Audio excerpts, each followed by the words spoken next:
Okay, welcome back. This week we have a full slate, so just wanted to recap. Last week we talked about German anti-Semitism and its progression quickly to eliminationist anti-Semitism, even in the 1850s. So we can see that anti-Semitism was clearly ingrained in the German consciousness long before Nazism came into being and came into power.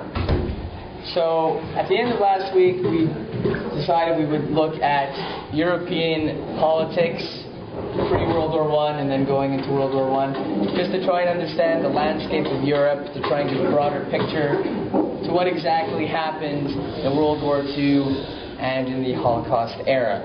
So last week we talked about Russia, how it was under the Tsar, and how with industrialism, the rise of Marxism, revolutions happened in 1825 and 1905, and leading up to 1914 there was extreme unrest in Russia. Okay, so now we're going to talk about some of the other major players on the European scene. So the next one we're going to talk about is Austria-Hungary. So if you recall, the Holy Roman Empire, which was established under Charlemagne in 800. So this empire was run by the Austrian kings. Anybody have any idea what their names were? No? Last name? Franz Ferdinand. Okay, that's the first name of the guy that got shot, who we're going to talk about in a while. Very good. They were the Habsburgs. Okay? So they were the kings of Austria, and they were the emperors in the Holy Roman Empire. Now, with Napoleon, when Napoleon defeated the Austrians, he dissolved the Holy Roman Empire in 1806. Okay? But we know that Napoleon was defeated in 1815, so at that point, the Habsburgs were re-established at the Congress of Vienna in 1815, and this was known as the German Confederation. So the Austrians were they were responsible for the large amount of German-speaking peoples, so they were still a very powerful empire at that time. They also had various other nationalities like Czechs and Serbs. The Serbs come later. Okay, so the Austrians eventually clashed with the Prussians. Okay, so the Prussians were another Germanic state that we're going to talk about very shortly. So they fought a decisive war in 1866, and Prussia completely dominated this war, won very quickly. So this really was the beginning of the end of Austrian power. Okay, the Austrian Empire its stature was reduced. It also had to split itself into two, and that's why it became Austro-Hungary. Okay? If any of your grandparents are from Galicia in Poland, they were actually part of the Austro-Hungarian Empire at this point in time. So the Austrian-Prussian War was in 1866. Okay, and this is the first use in Europe of railroads to decisively win a war. It was first used really in the American Civil War, was decisively, but here Prussia had better rail lines. They can move their troops quicker and to more specific places than the Austrians could. We're going to see this happening in World War I also. It also played a large role in the lead-up to World War I, which we'll talk about today. Now, the Austrian army was made up of all these different nationalities, so they were very afraid that if you trained these soldiers and you kept them in their homeland, they would decide to rebel and start their own nation over again, free of Austrian domination. So what the Austrians did was they would keep troops away from their homeland. So a Czech person would be in Hungary, and Hungarian people would be in Czech. Just that way, you have people. It's also interesting to notice that Sakharov also did stuff like that. And Joseph Stalin did stuff like that as well. That the theory that if you uproot people and put them somewhere else, they're not going to fight as much for their homeland as they would for their homeland, something that has been used throughout history to prevent a subjugated people from rising up. Okay, but this also meant that the army was not really very patriotic. They didn't really feel like fighting for the Austrians because, why should I fight for somebody that doesn't let me have my own freedom at home? Okay, so Austria wasn't quite as strong as it appeared. Now, this exclusion from Germany caused Austria to expand into the Balkans. Okay, the Balkans, places like Bosnia and Serbia. So they annexed Bosnia from Serbia. They also fought with the Ottoman Turks in the Balkans. And in this area of Europe, it was very unsettled. There was the rise of nationalism, and there were two Balkan wars in 1912 and 1913. And these decisively impacted Austrian tactics coming up to World War I, and actually decided what they did after the assassination of Franz Ferdinand in Sarajevo. Okay, so let's move on to Germany. So we talked about Germany a little last week. So the German-speaking lands had over 300 separate countries and principalities. Okay, so they were very diverse. It was a patchwork left over from medieval times, really. And Prussia was the largest and became the most powerful. Anybody know what the capital of Prussia was? It's the capital of Germany now. I hope that... Yes, Berlin was the capital of Prussia. Thankfully, somebody said. Okay. Prussia was a highly militarized state. They spent most of their money on the state, and the state pretty much controlled everything that went on there. It was said about Prussia that they are an army with a state and not a state with an army. Okay, so that shows you how much of a focal point the army was in Prussia. Now, in the 1860s, the Iron Chancellor rose to power. Anybody know his name? He was the Chancellor of Prussia in the 1860s.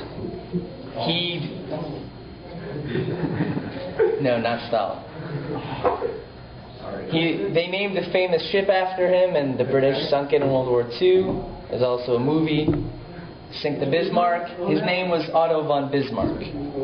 Okay? And he strived to unite all of Germany behind Prussia. Okay? He said that the power of Prussia was based on blood and iron.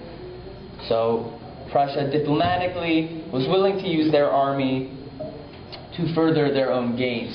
It also should be noticed that the aristocracy in Prussia was Protestant, and that's going to play a role in German politics as well. Now, we already mentioned the war that they won in 1866, but they also won a bigger war, or a more important war, in 1870 with France. Okay? The defeat was rather quick, and this was due again to superior use of the railroads and also new artillery from Krupp, who was a very prominent manufacturer of arms in Germany. It has to do with rifled barrels, because rifled barrels are much more accurate. Okay?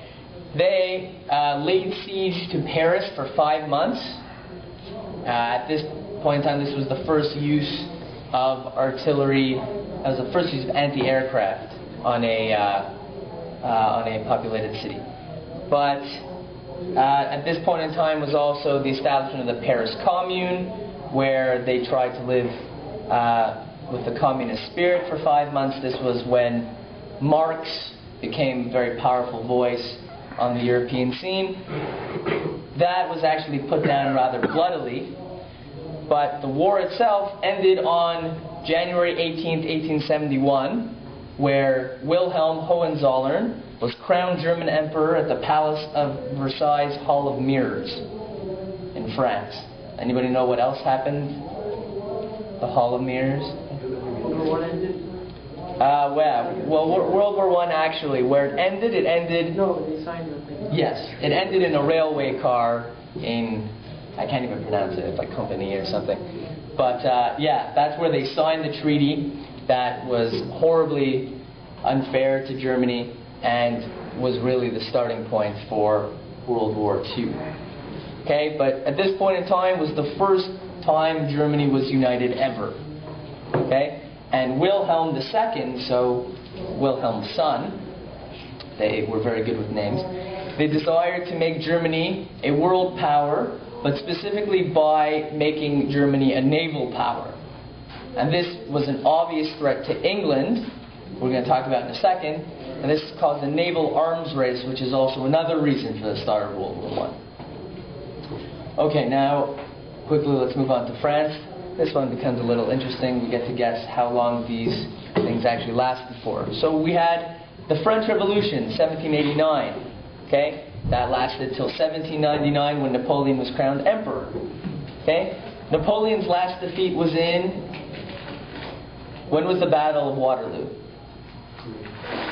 What? 1815. Okay, so after that, the monarchy was reestablished. Okay, under the Bourbons, even though it wasn't Louis XVI's son. I think it was a cousin, or it might have been an uncle. What? The last name of the kings of France were the Bourbons. Okay, how long do you think that monarchy lasted until? 46. No, it lasted until 1830. The revolution in 1830 caused the establishment of a constitutional monarchy, okay, where something like more in England, where the king is a figurehead and mostly it's run by the parliament. Okay? How long do you think that lasted until? No, not quite that long. 1848. There were further revolutions. They were actually revolutions across Europe in 1848, none of which were successful except the one in France, where they got rid of even the constitutional monarchy and established the Second Republic. How long do you think that lasted until? You're going to see a trend here. Things don't last very long in France. Can't make up their minds. 1852. Yes. So 1852, when Louis Napoleon Bonaparte, who was the nephew of the original Napoleon, declared the Second Empire. So you can see they go monarchy, they go republic, they go empire. Really, everything's an enormous mess. How long do you think the empire lasted until? We actually just talked about when it ended. No, we talked about the Franco-German War. No, that was the Prussian-Austrian War. So it lasted until 1870. Okay, when after the Franco-German War led to the establishment of the Third Republic. How long did the Third Republic last for? 12 years. No, it lasted longer than that. This one actually lasted the longest. It lasted 70 years. Until 1940. Okay, it lasted until 1940 when they were defeated by the Nazis in 6 weeks in May and June of 1940. This is actually the longest regime in France since the French Revolution. They're now on the Fifth Republic. So things really don't work very well there. Even though that was the hotbed, the start of democracy really, they can't really make up their minds. Their governments were extremely unstable, even in the times that they had a republic. Their governments were extremely unstable, rarely lasting more than a few months. Okay? Because they had all types of people. They had people that wanted to bring back the monarchy. They had anarchists that said there should be nothing at all. They had socialists. They had Republicans. They had conservatives. They had liberals. They pretty much had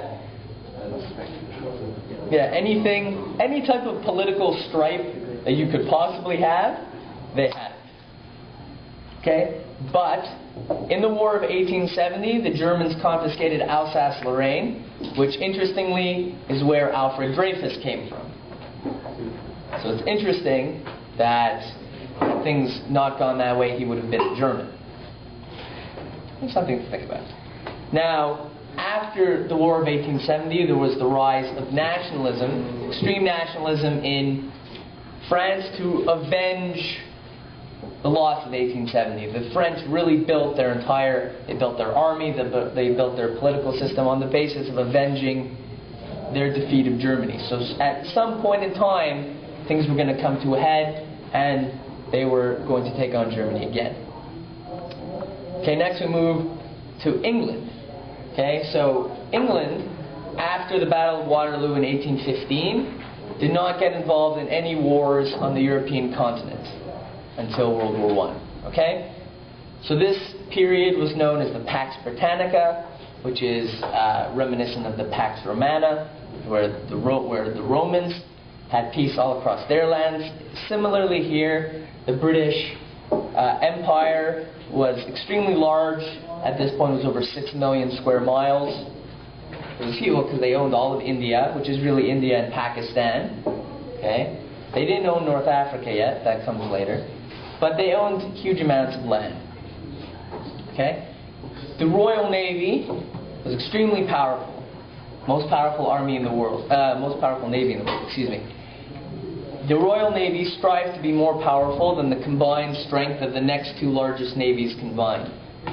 This is known as the two-power rule. So the Royal Navy, because England is an island, and they successfully, as they successfully showed in the Napoleonic Wars, they also showed in World War I and World War II, that that a blockade, not allowing ships to get through, you could basically starve.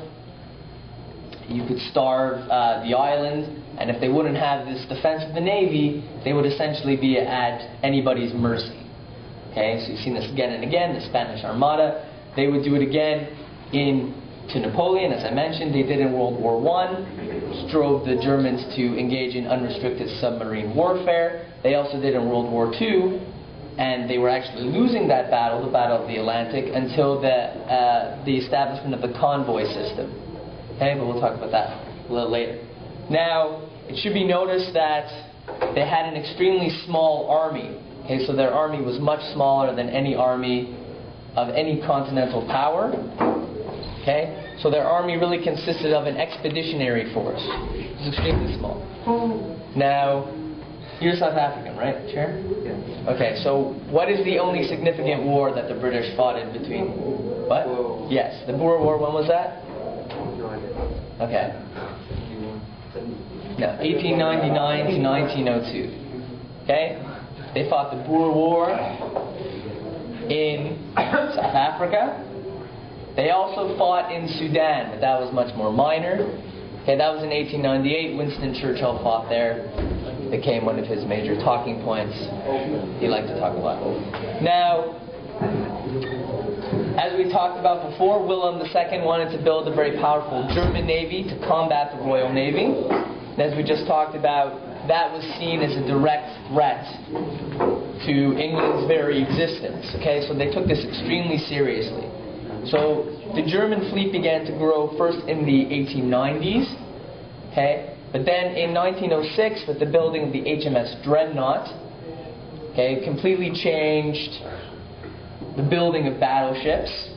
Okay, these were all big guns, so they basically switched to instead of having some smaller guns front and back, everything was a big caliber gun. Okay, they also used harnessed steam turbines. So we see the first use of new technology. So really, that made them much faster. Okay, so this led to the complete revamping of the Royal Navy, and in suit the Germans followed suit very quickly. Okay, so this led to an increase in the arms race, and that culminated in the German Naval Law of 1912. In 1912, actual Parliament, the Reichstag in Germany, passed a law expressly desiring the ability, wanting to dominate the Royal Navy by outnumbering them. Okay, so this was essentially, in British eyes, this was tantamount to a somewhat a declaration of war almost. Okay, so we can see that even before World War I, the powers were coming to a head.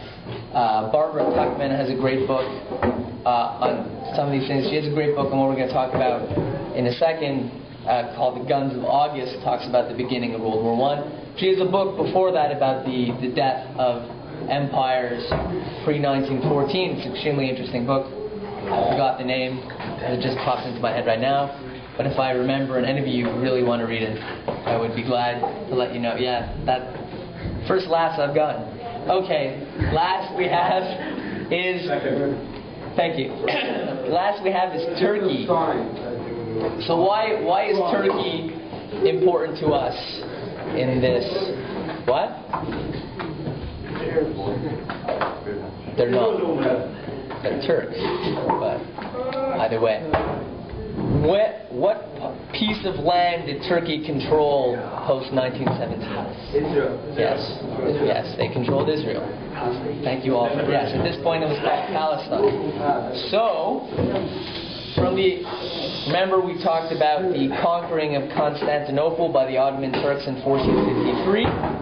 So until that point in time, they lasted until the end of World War I. Okay? So their empire had extreme longevity. Hang back, everyone. Okay? Aye. Thank you. So they expanded into Europe. They got rather far. They expanded all the way till Vienna in Austria. They couldn't take Vienna. They lost the Battle of Vienna in 1863. After that, they began to decline. They began to lose ground in the Balkans, as we talked about, to Austria. And they also fought wars with Russia that did not go very successful for them. So you see now we have we have all these powers. They all have their own internal problems as well. They're all in decline. They all still are seeking empire in other places of the globe. And they're also clashing politically in Europe itself. Okay, so this sets the stage for for what would become known as the Great War, or the war to end all wars, even though it did not. But this was seen as the greatest conflagration in human history. Okay, so right now we're going to talk about World War I. So, somebody in the back mentioned before, thank you, that Franz Ferdinand. That was me. Alright, you guys can fight over it later. Okay. Do you know his title? Archduke. Okay. And hold on. He was Archduke of where? Austria. Yes. And what was so important about him? He was assassinated. But what was his position? I know he was whose son was he? Franz Ferdinand I. No, Franz Joseph was his father. But he was next in line for the throne. Okay, and if you know that he was assassinated, on what day was he assassinated? April 6th. No, later. Earlier. May 26th. Week later. June 28th. 1914. Okay, he was shot. Where was he shot? In a parade. When he was going to visit somebody. Yes, he was going to visit the Queen. No, he was with his wife. He was in Sarajevo. Okay, Sarajevo is in Serbia. What? It's in Bosnia, actually. They were touring, right? As said before, firstly, somebody threw grenades at them, only mildly injuring people in their retinue. They didn't injure them, okay, but it wrecked their car. Okay. You have a question? Black hand. It was this part of the same plot. The first plot was to kill them. We'll get to them in a second. First plan was to kill them with the grenades, and then if that didn't work, they would be who shot them? Black hand. Yes, Gavrilo Princip. And as you mentioned, he was a member of the Black Hand. Now, who were the Black Hand? Dedicated to what? Serbia. Serbian what? Serbian government. Regime. No, so there is actually there is actually a debate between historians whether the Black Hand was actually in the pay of Serbian intelligence or whether they acted independently. Okay, but they were a Serbian nationalist group They wanted the formation of Greater Serbia. So, as somebody mentioned in the back, they did really want to take a whole bunch of land, like Bosnia, Herzegovina, the places that the United Nations had to go into in the 90s, okay, and Serbia to form a Greater Serbia.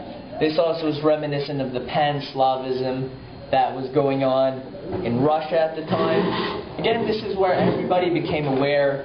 Really, they became aware of various races, and everybody thought that their race was better than everybody else, and that they should have their own powerful empire that should dominate everybody else. So this is just one more example of the nationalist fervor going around Europe at the time. Okay, so this did not necessarily have to go lead into such a large war.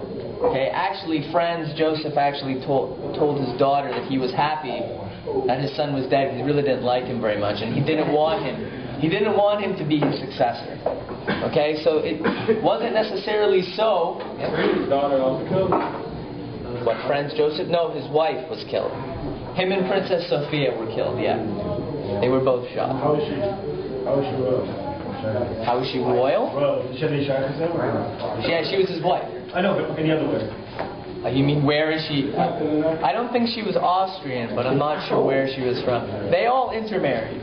You know that the Romanovs, okay, so the Russian Tsar was related to the German Emperor. They were cousins, and they also were related to the English.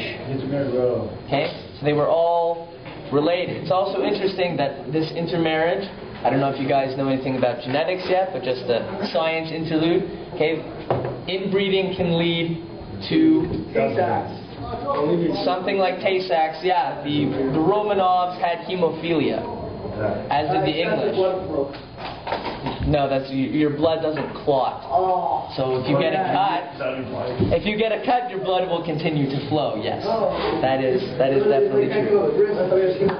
Okay. Nevertheless, that's a bit of a side point. Okay, but the Austrian government didn't react harshly right away. But there were many people in the Austrian government that did want to go to war with Serbia. Okay, so essentially their chief of staff for the army, Konrad von Hotzendorf, urged for war in 1912 and 1913 24 times with Serbia. Okay, so the Austrians, there were some Austrians that really wanted to go to war with Serbia long before this happened. Okay, also their chancellor or prime minister, I'm not sure what the actual title was, but their head of government also really wanted to go to war with Serbia. Okay? So, you would think that this would be able to be localized, but as we talked about last week, Russia saw themselves as Serbia's protectors, and it would be very hard to keep them out of an Austrian war with Serbia. They wouldn't let them beat up on Serbia. Okay? So, countries in Europe basically started pairing off into various alliances that would allow them to have this other country come to their defense in the event of their being attacked by a third country. So they split into two different alliances. Anybody know? Yes. Okay. Who made up the Triple Alliance? Austria-Hungary. Okay, Austria-Hungary. Very good. Italy and Germany. Okay. So did Italy go to war with the Triple Alliance? Yeah. They switched sides because they were promised territorial gains against the Austrians. They actually would eventually switch sides and fight Austria. They fought 9 battles of one river. It's called the 9 battles of the Isonzo. They lost a horribly large amount of men. This was very mountainous, the border between Austria and Italy. So it's very interesting. They completely switched sides because they were seduced by just a little more land, and it ended up costing a huge toll in human life. Okay, so now we did the Triple Alliance. Who's part of the Triple Entente? France, England, and Russia. Yes. Okay, so when was the Triple Alliance signed? 1914. No, not everybody's shouting at once now. It's great. No, 1882. Okay? The Triple Entente came later. The French and the Russians had signed a mutual pact, but Britain only came in 1907, which is really around the time that the Germans started trying to match them, their navy. Okay, so you can see how history does make some sense if you are able to sort it out. Okay, so Austria decided that if it wanted to go to war with Serbia, they would not be able to hold off the Russians by themselves. So they went to the Germans. Okay?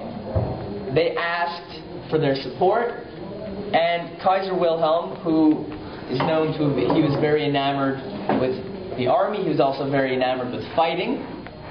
Okay? He provided them with what has become known as the blank check. He basically said, do whatever you want, we'll back you up. Does anybody know, do you guys know what he did after that? Okay, now what did Kaiser Wilhelm do? Okay, he said this on July 4th. Okay? So, it's interesting, right? If Austria really wanted to go to war with Archduke Ferdinand, which took place June 28th. Okay, so this is closer, but they needed to make this decision first. What? What? No, he thought Kaiser Wilhelm? Yeah. You mean that he thought the Russian emperor was weak? Yeah. Yeah, he thought he was very weak-willed. He tried to dominate. Definitely, yeah. But, okay, so it's July 4th, and he said, even if Russia comes in, doesn't matter, we'll help you. Okay? He then left on vacation. He took an annual vacation in the North Sea. He decided to go. This would cause a lot of problems when Austria was trying to clarify, people were trying to clarify with the Kaiser, what exactly did you mean, how far can we go, and he was gone. Okay? So this led to a lot of uncertainty. This also played a large role in triggering the events that happened. Does he carry a top? There's no way to reach him, or nothing. They don't know what would do the thing. He was on a boat in the North Sea. So it takes a long time. They didn't have radar? Remember, this was in 1914, okay? So most they have is radio.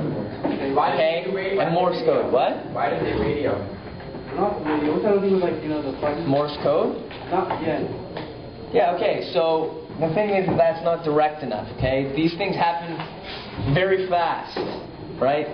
This kind of changes happen extremely fast, and it's very hard to get immediate information from the Kaiser. If you need the Kaiser, should we go to war or not? You can't wait a day till he gets it, or a day till they translate it. Yeah. Why didn't they just do whatever they wanted? And when he said, what are you doing? You just say, well, you told us to do whatever. So that's what they did. But the problem is that when people were saying, we're trying to stop the war, and they were trying to get Germany to say, what are you guys doing? Why don't you stop? The Austrians aren't going to do it unless you say yes.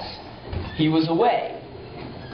And basically they let other people in the government who wanted to go to war basically control events. Okay, so they controlled what they told him also. Okay, even though he wasn't really intelligent for doing this in the first place. Okay? So then the Austrians waited until July 23rd. They presented an ultimatum to the Serbian government. Okay? There were 10 points in that ultimatum, and they all basically demanded that the Serbians surrender their sovereignty. They basically allowed themselves to become complete vassals of the Austrian state. I'll just give you two examples. One point called for the removal of any officers in the Serbian army that had ever engaged in propaganda against Austria. So basically, we get to control who runs your army. Also, that one of the other points was you have to allow Austrian police into Serbia to conduct their own investigation. So basically, you let us control your police. Okay, so these were just two of them. There were 10. They were all basically like this, that Austria would come into control of many parts of the Serbian government, and essentially, it was a guarantee that the Serbians would say no. Most historians say that the Austrians never intended that the Serbians would say yes. So it wasn't really an ultimatum that could stop the war. Okay? They gave them 2 days. Okay, so they gave them to July 25th. Okay? Britain attempted to mediate on July 24th to stop a war, so they sent offers to all the parties. Austria and Germany ignored the message until after the deadline for the ultimatum had already passed.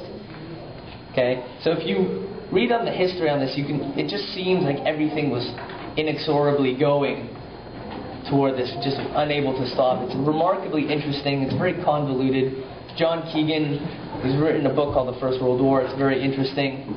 Even just this part, just to see how seemingly coincidence and different unfortunate situations can lead to the war that was extremely destructive. So now we get into the mobilization of armies. So we've talked about railroads. So mobilization is basically you call up all the reservists, right? Like Israel does now. You keep a small standing army at any point in time. But what your real power is that every able-bodied male has already been in the army and already received training. You call them up and you swell your forces by a huge amount. So mobilization is very hard to call back because they would run on very regimented schedules. Okay, you have to report to this depot, you're going to be going there. Very hard to call back. Okay, so a lot of people say that this adherence to tight schedules made once one party mobilized, everybody else started mobilizing, and that was it. Okay, so Serbia on July 24th, because they knew they weren't going to say yes, because it was impossible for them to say yes, they mobilized on July 24th. They responded to the ultimatum by accepting most of the demands. They pretty much accepted all the demands except letting Austrians in to conduct their own investigation. Okay? The Russians, seeing this and seeing that they had rejected the ultimatum, they began to prepare for mobilization on July 25th and ordered partial mobilization for July 29th. Okay? Austria, they at this point decided they only wanted to control the war and only mobilize against Serbia. So July 28th, Austria declared war against Serbia and said, we've only mobilized against Serbia. Okay? But Russia was already mobilized on July 29th. So the Austrians didn't really want to get caught flat-footed. Right? So this is going to that's going to trigger them calling up the rest of their army. Okay, but Russia ordered full mobilization July 29th. They took back that order later that day. They reordered it on the 30th. And this triggered Austria fully mobilizing. Okay? Austria fully mobilized on July 31st to protect themselves against Russia. And Germany told Russia, you have to stop in 12 hours or we're mobilizing. France now, because they saw Germany preparing to mobilize, and they wanted protection against Germany, they mobilized on August 1st. Seeing them mobilizing and Russia mobilizing, Britain's still not in yet. They're still trying to play, okay? Germany mobilized on August 1st fully and declared war on Russia against Austria. You can see how everything is just starting to lose control. On August 2nd, Germany and Turkey signed a pact that would be very influential for bringing Britain into the war against Turkey, which eventually would lead to the British conquering Israel or Palestine in 1917. Okay, so that's what's very important for us. It's very important for the British is because they fought a very bloody campaign at Gallipoli. Okay, Mel Gibson did a movie on it. I don't know if you still watch Mel Gibson anymore, but he did a movie on it called Gallipoli. It's one of his first ones. But it was extremely bloody. It was the Australians and the New Zealanders primarily who fought there. They were called Anzacs. They're still an Anzac Day because they lost so many people. It was a very long, drawn-out campaign. But that happened on August 2nd. Germany told France, you have to stay neutral and let us deal with what we want on the east. But they weren't really being so honest about that because they were already planning to attack France anyway. Okay, they had already, we're going to see very soon, they had a whole plan to attack France. Okay, so they told France, you have to stay neutral. Essentially, hopefully, if they would, and they demobilized, Germany would have more surprise when they went to war against France without telling them. But France said no. So Germany declared war on France on August 3rd and invaded Belgium. Okay, so the entire plan, which we're going to talk about in just a couple minutes, was to go around France through Belgium. Okay? But at the Treaty of London in 1839, all countries in Europe had guaranteed Belgian neutrality, meaning that Belgium is a small country, they want to stay neutral, they want to be left alone, so we all say we're not going to go in there. Okay? The Germans decided they didn't care about that, which actually, I think, was another reason why they were penalized so heavily at the war's end. But they did it again in World War II also. But this actually brought Britain into the war on July 4th. So they came in last. Okay? At this point in time, everybody's in. Okay? And the war started. So now we're going to talk about the war itself. So were people happy about the war? No, they were extremely happy. War was met with great celebration. Okay? Crowds gathered to cheer on the soldiers. They cheered on the kings giving speeches. There's a picture that I've seen before where Hitler is in the crowd when the Bavarian king is talking about the declaration of war. Okay? And you can't see an open space in the square. It's just all people. Okay? Everybody was extremely happy. And they were giving soldiers flowers. But the important part to think of is because they all thought the war would be over by Christmas. Okay? So this is August. They thought worst comes to worst, it's 6 months, and it's over. Okay? And up until now, most wars, all wars in Europe really didn't involve the population anymore. Okay? So it was just, soldiers from each country, they got together, they fought briefly, people died on either side, and then everybody went home. Okay, so that's what everybody really thought would happen. Okay? It's interesting that Hitler signed up for the Bavarian army the day that Germany declared war on France. He had to have a petition, because where's Hitler from? Yeah. Hitler's from Austria. He was born in Linz. Okay? So, now let's talk about the war itself. So armies at that time, particularly the French and German armies, they were built, they believed in the cult of the offensive. Okay? Elan in French. Basically, if you're not attacking, you're losing. Okay? So the entire plans were built around always attacking. Okay? Germany has an enormous problem by virtue of their geography. What problem is that? Exactly. They always have to fight a two-front war. Okay? This is a problem that Hitler did not learn from, or he deliberately ignored. Even though that was part of the reason for him signing a neutrality pact with Russia, he broke that, really breaking his own strategy. Okay? So Germany had to fight on two fronts. So how did they deal with that? What plan did they use for invading France in World War I? It's a very famous name.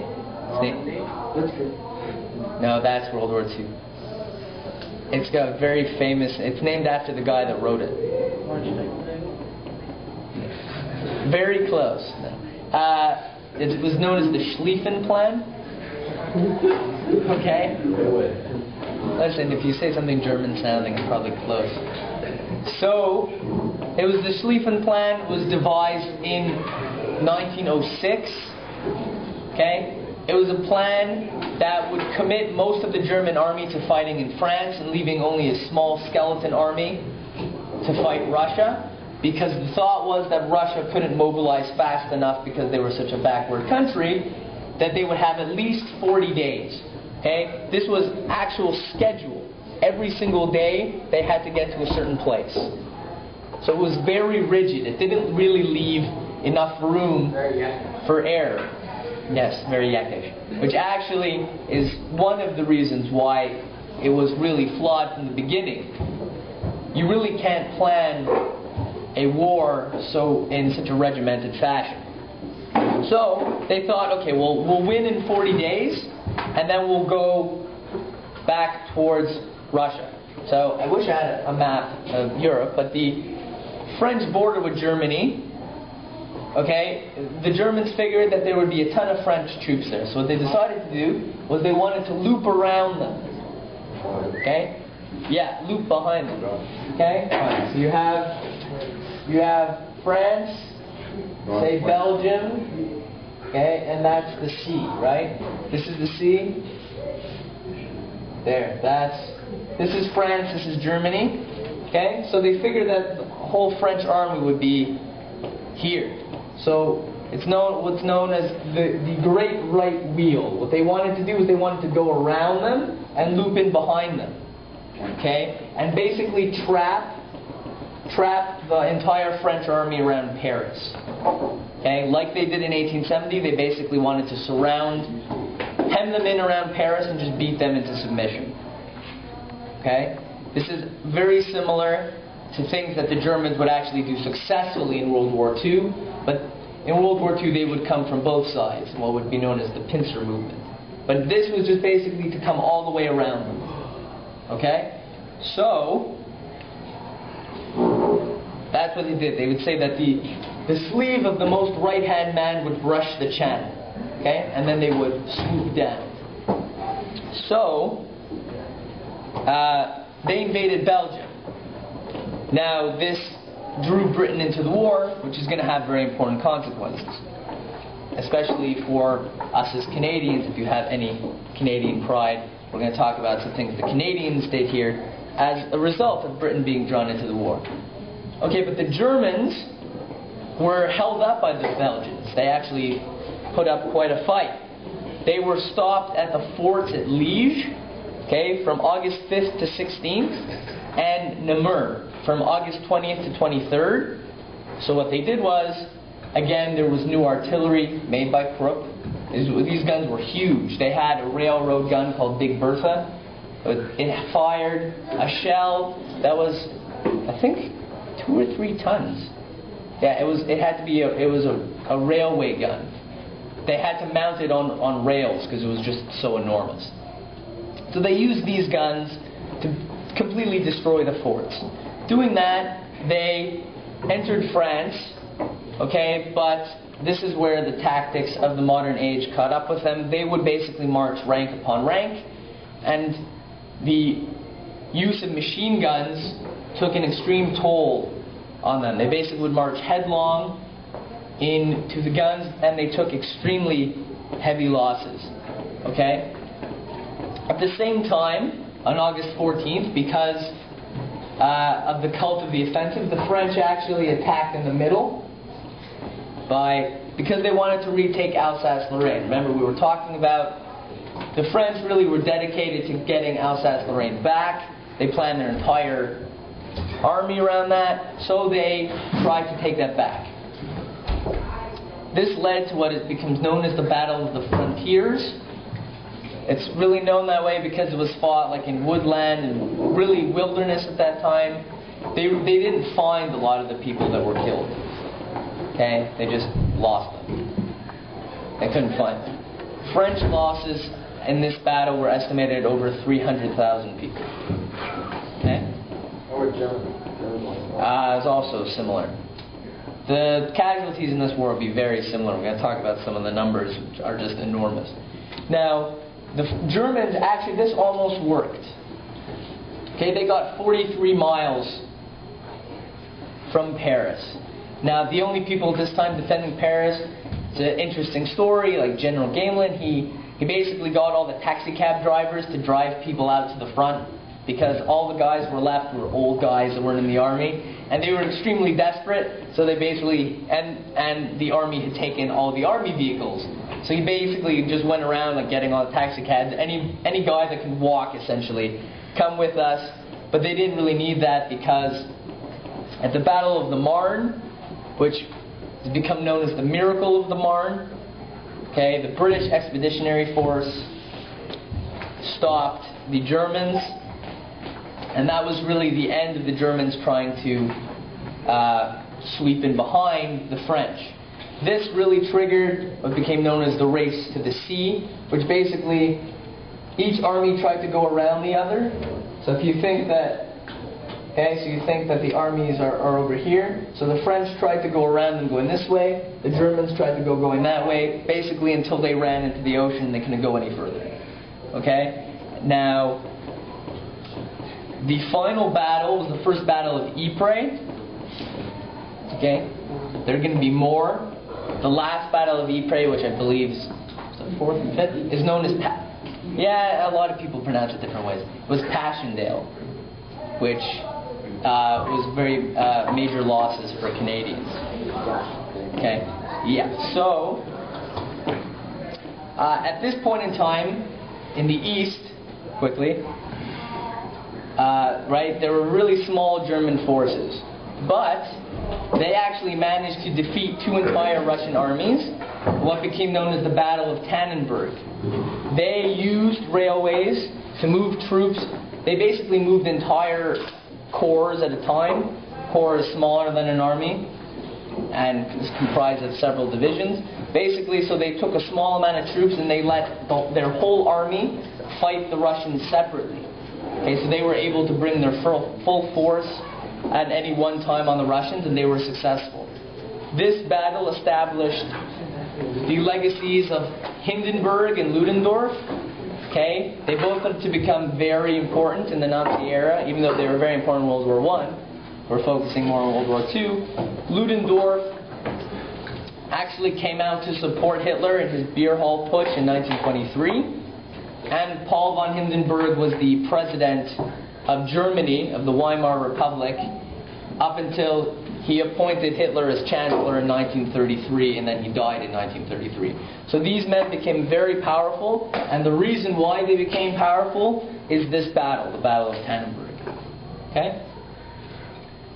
So, I think that's where we should stop for today. So we talked about the political landscape in Europe before the war, how the internal problems of each country, how everything seemed to culminate in a massive confrontation, the lead up to the war and how it possibly could have been avoided, and then the start of the war, which now is going to degenerate into the trench warfare that World War I is really known for, which we'll talk about next week. Okay?